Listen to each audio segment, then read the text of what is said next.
So imagine you just poured your morning coffee, right? You sit down, pull up your trading dashboard, and within minutes, you see your most advanced algorithms diverging from the Nikkei 225 by a massive negative 5.2 points. Yeah, that's definitely a spit take kind of moment. Right. I mean, it's like waking up and finding out gravity is suddenly pulling sideways. The rules haven't just bent, they've completely snapped. Exactly.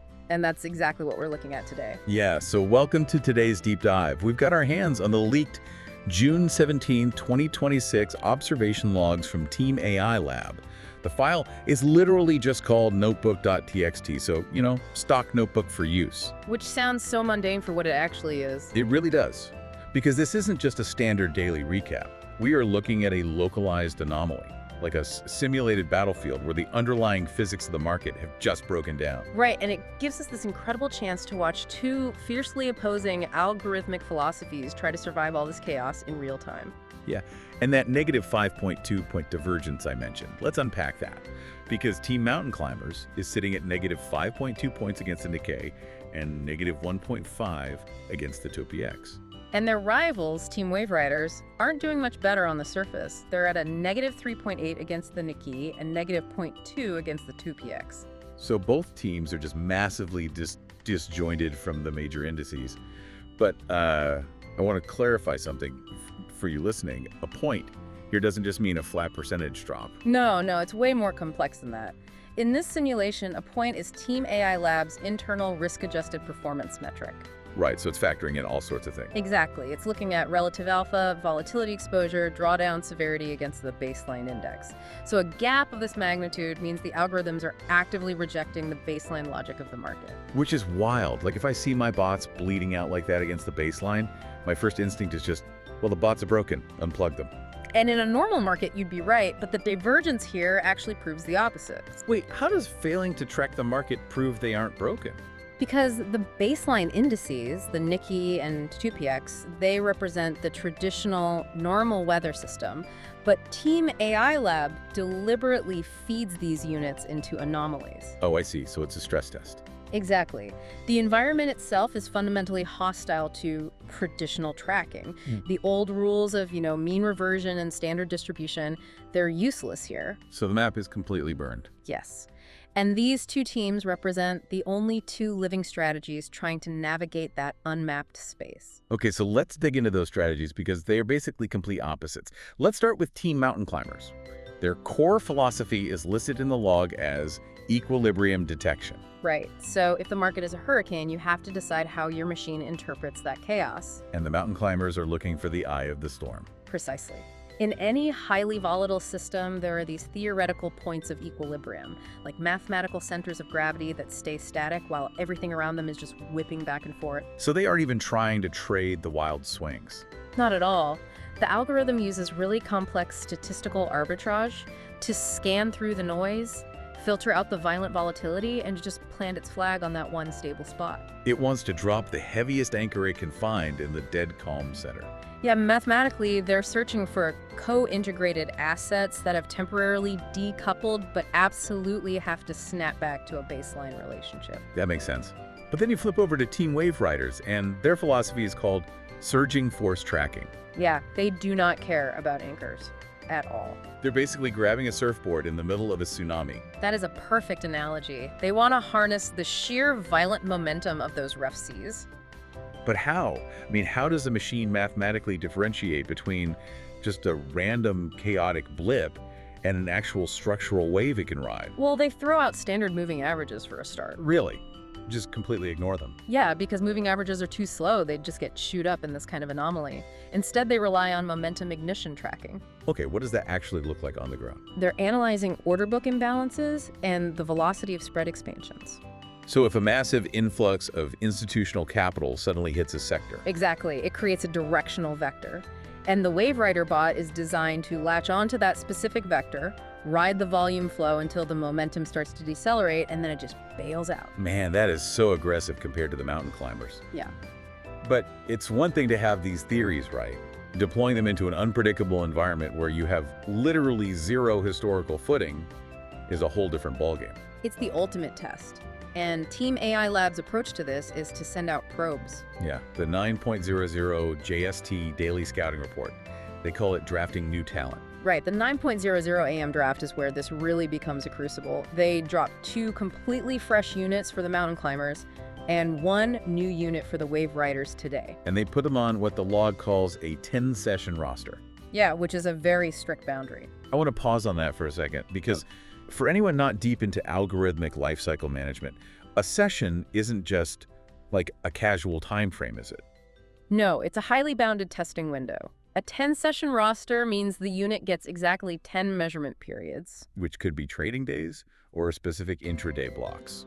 Right, it has 10 sessions to prove its logic in the live environment. It's basically a strict risk management protocol.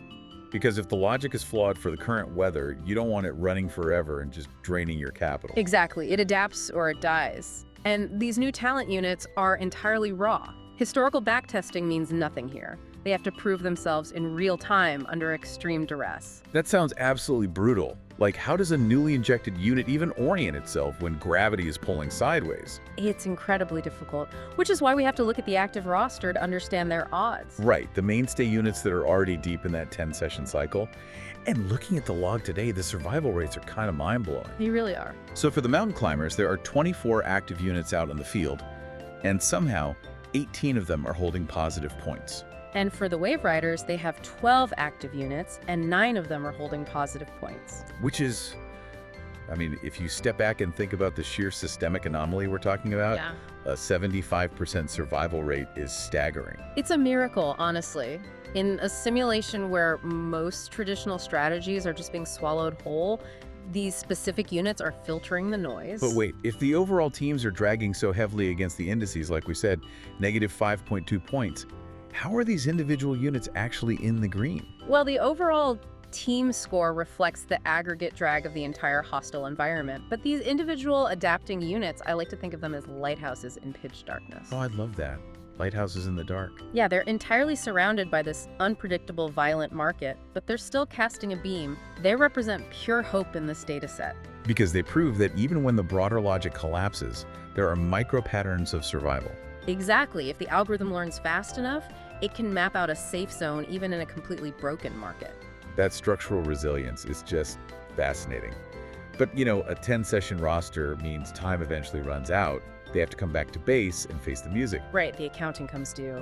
So let's pull up the 10-session exit scorecard for the units that actually completed their protocol today. This is where the philosophies really clash with the market reality. This is the definitive measurement of their survival tactics, yeah. Let's start with the mountain climbers. The units exiting today were deployed in the non-ferrous metal sector, and looking at the log, they got absolutely crushed. Yeah, they took a really heavy beating. Their final total score for the day is negative 2.1 points, so that anchor they tried to drop just didn't hold. It didn't hold because of the specific mechanics of non-ferrous metals during an anomaly. Right, we're talking about copper, aluminum, zinc. Exactly. These commodities are heavily subjected to sudden, violent macro shocks. A supply chain snap, a geopolitical headline, currency fluctuations. And the prices don't just drift down, right? They gap. They basically teleport. Yes, discontinuous pricing. And if your algorithm is built on equilibrium detection, searching for a stable center, it completely breaks down when that center violently teleports across price bands. So there was literally no eye of the hurricane for them to find. No, it was all sheer wall. But here's where it gets interesting, and honestly, a bit contradictory. Because if you zoom out and look at the mountain climbers' season standings, their total season points stand at positive 6.7. Which seems impossible after today's hit. Right. But the internal breakdown explains it. They have a carryover balance of positive 19.8 points and a daily score metric of positive 41.6 points. Okay, we need to unpack those metrics really quick. The carryover balance is their accumulated realized stability from previous sessions. Like a foundation they've built up. Exactly. And the daily score metric is their gross positive generation before factoring in specific localized drawdowns like today's. So over the broader 10-session timeline, equilibrium detection actually works. It does. It generates a really deep foundation of structural stability. It's just that today, these specific exiting units drew the short straw. They got deployed into a sector where equilibrium was mathematically impossible. Right place, wrong time. Or maybe wrong place, wrong time. Definitely wrong place. Now let's flip to the other side, Team Wave Riders. Their exiting units were in machinery and precision instruments. And they didn't just survive, they totally thrived. Yeah, they secured a positive 1.5 points for the day. Notice the difference in the sector mechanics there. Machinery and precision instruments are highly CapEx driven. So they're trend-following sectors. Exactly. When capital moves into or out of precision instruments, it doesn't gap and teleport like a commodity. It forms sustained, aggressive, directional vectors. It actually creates a wave with follow-through. Perfect for the surging force tracking algorithm. The Wave Riders didn't try to fight the volatility. They just measured the velocity of the bid-ask spread, saw the institutional momentum, and rode the crest. And man, their season standings reflect that perfectly. Team Wave Riders is sitting on a commanding total season score of positive 43.2 points, That is massive. driven by a huge carryover balance of positive 56.6 points and a daily score metric of positive 65.0. The chaotic energy isn't a threat to them, it's literal fuel for their logic.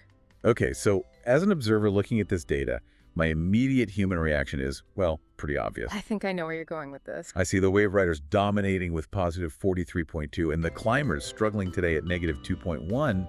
Shouldn't we all just abandon the mountain? Just grab a surfboard and start tracking surging forces. Yeah. I mean, if one strategy is clearly dominating, the logical conclusion is to mimic it, isn't it? Okay, I want to draw a very strict, immovable line right here, because this raises a critical point about how we consume data like this. Fair enough. Let's set the boundaries. We have to remember exactly what we are looking at. This is purely an observation log of an isolated, highly specific simulation. Right. This deep dive is about algorithmic behavior under artificial parameters. It is absolutely, unequivocally not investment advice. We're dissecting a laboratory experiment, not looking into a crystal ball. Exactly. It's a closed sandbox. There is no buy or sell recommendation here. No promise of future profits in real-world markets. Because the market could change tomorrow. Exactly. The dominance of the Wave Riders today just means their logic worked perfectly with the extreme stress in machinery and precision instruments during this exact simulated window. If we get a choppy sideways market tomorrow, the Wave Riders might get shredded while the mountain climbers thrive. Precisely. We are purely observing the physics of these algorithms, not providing a blueprint for your portfolio. That is such a vital boundary to maintain. We're looking at a snapshot of survival tactics, but, analyzing that snapshot reveals something really profound about Team AI Lab's philosophical posture. Oh, their research stance is fascinating. It extends way beyond the code. Because I keep thinking about how the researchers actually handle this data. When the climbers come back with negative 2.1 points in non-ferrous metals, what happens? In a traditional firm, heads might roll. Right. Someone's getting fired for losing points. But that's not how Team AI Lab works at all. They approach this with a cold, entirely forward-looking scientific stance. So a negative score isn't a failure to them. Never. The concept of losing just doesn't apply to these simulation parameters. Well, it's not a defeat, it's a map of the terrain. Exactly. It is purely objective, invaluable observation data. Because if a unit gets crushed in non-ferrous metals, that negative 2.1 score gives them the exact mathematical dimensions of the anomaly. The shape and intensity of the storm that broke the algorithm.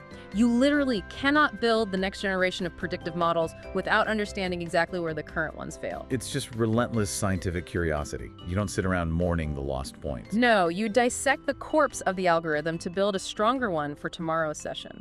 Which, honestly, brings the true value of this deep dive directly back to you listening to this right now. Absolutely. Because if you strip away all the code, the algorithms, the market sectors, think about how you handle harsh conditions in your own life, or your career, or the projects you build. When the fundamental rules of your industry change and things break down, how do you process that? Do you view a setback as a definitive defeat? Or do you treat it the way Team AI Lab does, as this invaluable, objective data that you absolutely need for your next attempt? It really requires a profound shift in perspective to strip the emotion out of a setback and view it simply as a necessary variable to solve a complex equation. It leaves you with a really powerful question to mull over today. In your own life, when the weather forecast breaks down and an anomaly hits your environment, what's your underlying philosophy? Are you the mountain climber, trying to filter out the noise, find a quiet peak of equilibrium, and maintain your structural integrity? Or are you the wave rider, actively seeking to harness the chaotic, surging forces of change to propel yourself forward. Both are brilliant strategies for survival. They really are. But knowing which logic you're actually deploying is the only way to navigate the dark. Well said. And that concludes our analysis of the June 17th, 2026 Team AI Lab observation log. If you want to keep exploring these incredible simulations with us and track how these distinct algorithmic philosophies adapt to the unknown, there are 3 quick things you need to do. First, make sure you subscribe to this channel so you never miss a deep dive. Second, click the link down in the video description to visit the Team AI Lab Substack. And finally, sign up for the paid Substack subscription. Yes, that is where you get full access to these incredibly detailed, ongoing analytical observation logs. You really won't want to miss the raw data as this storm continues to develop. So until next time, keep observing and keep adapting.